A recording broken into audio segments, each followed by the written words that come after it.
रागिनी। हाँ जी बहुत खूबसूरत ये हरियाणा कल्चर को रिप्रेजेंट करता है जी। लेकिन मैं चाहता हूँ कि लोगों के सामने क्या है ये रागिनी आप बोल सकते हो ये स्टोरी है।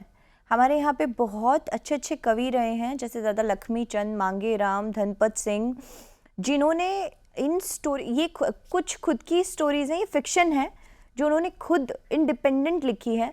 और काफ़ी किस्से ऐसे भी हैं जो फिक्शन नहीं है, रियल है, जैसे हीर रांझा। हीर रांझा रियल किस्सा है। उन्हीं किस्सों को उन्होंने स्टोरी के रूप में किताबों में लिखा है। और वो एक गीत, जैसे मान लीजिए एक जैसे पोइट बोल सकते हो आप, गीत बोल सकते हो, उन्होंने लिखा और वो गीत एक दूसरे से जुड़े हुए हैं। तो ये रागिनी वो है और हम उन्हीं को उठा के अपने जो हिसाब से गाते हैं, कच्चे साज पे, पक्के साज पे, और वो जो स्टोरी हम लोगों को बताते हैं वो रागिनी है। ओके ठीक है, पर आपने क्यों शुरू किया? आप रागिनी से किस तरह से कनेक्ट हुई? रागिनी हमारे घर में शुरू से ही सुनी जाती थी। मेरे पापा सुनते थे, मेरी मम्मी सुनती थी। हरियाणा में कौन है जो रागिनी नहीं सुनता? सब सुनते हैं। तो हमने तो बहुत पुराने पुराने होते थे उस टाइम पे, जैसे राजेंद्र खरकिया, आज़ाद खांडा खेड़ी, और क्या कहते हैं, बाली शर्मा और रमेश कलावड़िया। ये वो सिंगर थे जिनकी हमारे घर में सीडी लाई जाती थी और रागिनी हम सुनते थे।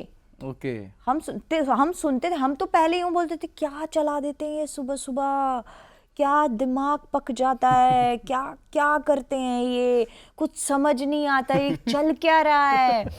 लेकिन जब आप उनको सच में गहराई से सुनना शुरू करोगे ना, आपको बहुत मज़ा आने लगेगा।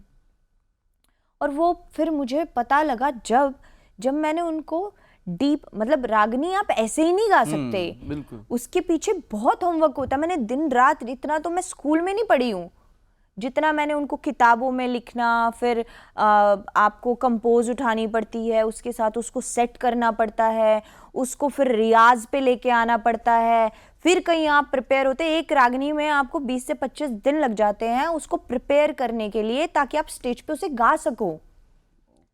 तो आप ऐसे ही नहीं जाके माइक पकड़ा और गा दिया, नहीं। और उससे भी बड़ी बात, जब आपके सामने ऑडियंस बैठी है और कई कट्टर फैन ऐसे हैं जिनको रागनियों की बहुत नॉलेज है, आपको उनके लिए होमवर्क करना बहुत जरूरी है। वो कुछ भी, क्योंकि ये कहानी है, अगर आपने पूरी कहानी पढ़ी तो ही आप किरदारों को अच्छे से प्रेजेंट कर सकते हो स्टेज पे। नीचे बैठा बुजुर्ग 1 मिनट में पूछ लेगा, फलानी ने फलाना ऐसे क्यों छोड़ कर गया था, बताइए बेटी। फिर आप क्या रैंडम पूछ लेते थे, बताओ। और उसके लिए आपको होमवर्क करना पड़ता था, मुझे पूरी किताबें पढ़नी पड़ती थी वो। तो वो, और नहीं बताओगे तो फिर बुजुर्ग हैं, कुछ भी कह देंगे, कुछ भी। अच्छा, इसी से उनसे छेड़छाड़ नहीं कर सकते आप।